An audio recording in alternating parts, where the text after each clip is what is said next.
Hello beautiful people, it's another month of great games. No big releases for August, but a lot of games you might have overlooked. I've played quite a few this time, Mortal Sin being one of the best times I've had this year. But let's not spoil things yet. Before we start, I'm trying to get to 1,000 subs before the year is over. If you enjoy indies, please subscribe, like the video, or just tell me what games you like from it. But enough about that. Let's grab a drink, sit back, and start wishlisting. Crescent Tower, an 8-bit style dungeon crawler with a little bite to its difficulty, and highly strategic turn-based battles. Create a character from a group of 3 different races, and then choose one of 9 jobs to start with. As you level up, you can change classes and transfer skills from the previously mastered one, much like some of the Final Fantasy games, most notably 5 and the masterful Tactics. You're one of the many people who are tackling the Crescent Tower, a giant structure that appears every 50 years and promises incredible treasures on its top floor. But no one really knows what's held up there, so you want to be the first to find out. Meet new companions along the way as you explore the dungeon, but remember, you need to map it every now and again, or you might get lost. A game that will scratch that itch for old school RPG fans and newer masochists that enjoy stat crunching and fun turn-based battles. Deep Sleep, Labyrinth of the Forsaken. From Script Welder, the 4th game in the Deep Sleep series, but trust me, you don't have to play the previous 3 to jump into this one. You play Amy, whose brother has recently died, and after going through his journal, you find strange entries about his dreams and ongoing journey to escape the Shadow People. Very spooky. Go into your dreams and try to find out what really happened, thanks to a neural device you just happened to find in his apartment. I've actually finished this one and can safely say, it's really good. It's less of a traditional point and click and more different styled survival horror. Enter dreams, solve puzzles, and fight monsters by using the items you pick up inside the dream, or later on conjure memorized weapons from memory. The story is very engrossing, and diving deeper into this world of dreams is incredibly enthralling as you enter them and enjoy the beautiful pixel graphics and atmosphere. It's not perfect though. Some of the boss battles can be cheap, but they've been balanced out a bit more. But still, I had to grind a little to get better gear. Lastly, the translation, specifically the English one, is not always great. If you can overlook these small issues, then I highly recommend it. And there might be a nice long video about this game in Spooky Month. So keep your eyes peeled and try this one out. The Warrior. An interesting platformer that plays across the perspective of multiple protagonists, all with completely different objectives and playstyles. The Warrior is a short game where you switch between a legendary warrior, a greedy king, giant worm, and finally, a lazy demon. All taking different routes in the world and requiring different sections of the brain to solve their devious puzzle platforming challenges. Explore the world to discover different fragments of the story in order to put together the whole tale and uncover the truth. Not a long game, but providing enough difficulty to keep you invested. It's pretty inexpensive as well and worth giving a try if you enjoy games that cycle between gameplay styles and a non-linear narrative, like Reservoir Dogs, but Mr. White was a giant worm. Mortal Sin. This game completely engrossed me before Silksong stole me away. From Nikola Todorovic, Mortal Sin is just pure fun, taking me back to a time when roguelites were just about creating impossible builds and running around hitting whatever you see. I got a key from the dev, but trust me, you have to try this. Pick a class, pick a starting area, and then plan your route through the various levels. Find an equipped weapon specific to your class to get stronger, or slot in upgrades for your gear.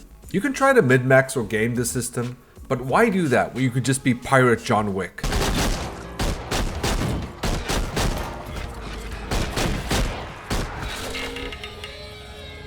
Did I mention this game rules?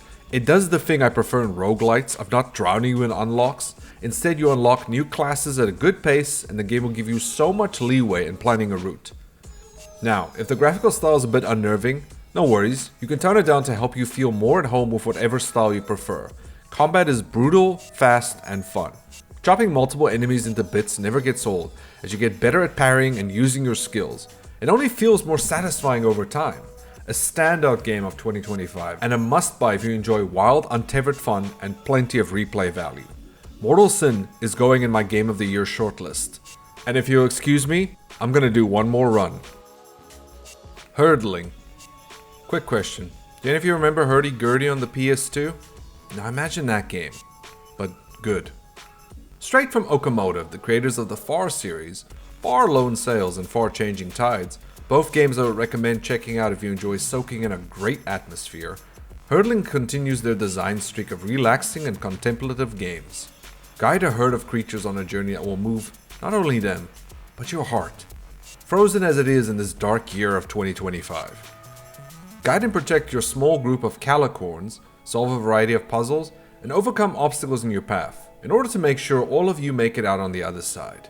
The game is gorgeous. It will take you across multiple landscapes as you become closer and more involved with your herd. You'll soon find yourself harassing the publisher for a plushie. Take my money, damn it! Incision. Another long-awaited boomer shooter leaves early access this year. Previously, Project Warlock 2 came out in May. Incision is a flesh-centered horror FPS with some vicious meaty gunplay and incredibly fast combat. But also it's really hard. Like painfully hard. Like you're gonna need to see a doctor, it shouldn't be that hard. From Smooth Brain, Incision has you fight against the Growth, a fleshy entity that's been turning people into machine flesh amalgamations, and you've been reborn to fight against them. The story is presented in crusty PS1 era cutscenes that scratch my nostalgia itch. On the journey, you'll pick up 10 weapons to help you take down the horde, from shotguns, a machine gun, and this revolver that has a secondary mode where you spin it, and when it flashes, take a shot for extra damage. 6 bullets, more than enough to kill anything that moves. It's engaging and a lot of fun to master. Your movement is very fast with jumping and sliding all around, and enemies are pretty fun to fight. My issue is you can't save during levels. If you don't finish them in one go, expect to start over. So pee before playing. Also, if you run out of lives, start over. Most of the early levels are very cramped and don't mix that well with the fast-paced movement and fun gunplay, and there are plenty of cheap shots that can take you out. Now, I really like this game, but it might be a hard sell for people unless they're willing to suffer for their enjoyment. Like my back does every morning I get up. Check it out if you're a masochist like me. Caput Mortum. I released a video on this a while back. Check it out if you want a deeper dive, link above. From Wild Arts Games, Caput Mortum is essentially those weird hand simulation games, but in a genuinely good horror game. Travel through an alchemist tower trying to find out what's causing the land surrounding it to become diseased. What happened in there will shock you. Don't believe me? Then go play the game. The controls are such a unique selling point for this game. Use a controller or mouse to move your hands separate from your body in order to solve puzzles, use weapons in combat, and sometimes just carry your torch.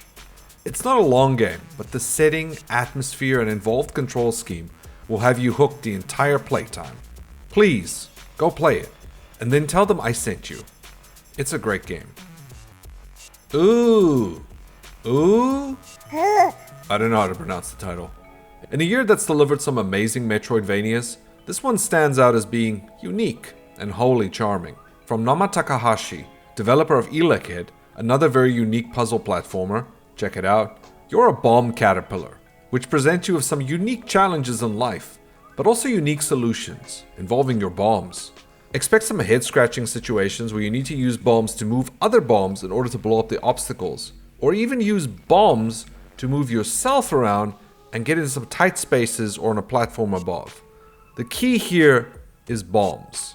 It's a short game that clocks in about 2 to 3 hours, but there are plenty of secrets for you to go hunting for in case you want to achieve that 100%. A real gem of a Metroidvania that you'll probably hear more about on some end of the year lists. Check it out. 1,000 Deaths. Hold on, I just need a sip of coffee for this one. It's like 5 AM this side, and before I talk about this, I'm gonna need a kick of caffeine to keep my very tired brain alive. Okay. 1,000 Deaths from Pariah Interactive is a 3D platformer with brutal difficulty and tight controls. Run, jump, and dash across walls, floors, and thanks to gravity reorientating itself, those walls might become floors in a few seconds. Visually, the game looks like something from early 2000s Adult Swim, or Cartoon Network when 3D graphics was still very much the Wild West of visual design. I love it. Play as one of 4 characters, with branching storylines where your choices matter and affect the levels you play going forward. If the grind mindset was a game, then this get out there and die mentality would have its own terrible YouTube channel encouraging you to drink some untested supplement. That's 4 games for masochists in this list. Maybe it's time to rebrand the channel. Watertight. A short first-person horror game where you're stuck on a submarine while trying to find the wreck of the Titanic. No, this isn't an Ocean Gate simulator. You stumble around in the dark trying to complete critical repairs in order to restore life support, power and navigation, and just hope you stabilize the ship long enough in order to be rescued. But after a while, you realize you might not be alone. Watertight is completely free and will have you hooked for its entire runtime. Perfect game to play by yourself to get ready for the upcoming spooky season. Another round of great games to check out, but the fun doesn't stop. Just like last time, here are some more games to check out while we sign off. What game stood out for you? Once again, I have to recommend Mortal Sin. It's so much fun. Go try a demo if there is one. I actually don't know if there's a demo. There might be. If there isn't, just buy the game. You can thank me later. But, thank you for watching.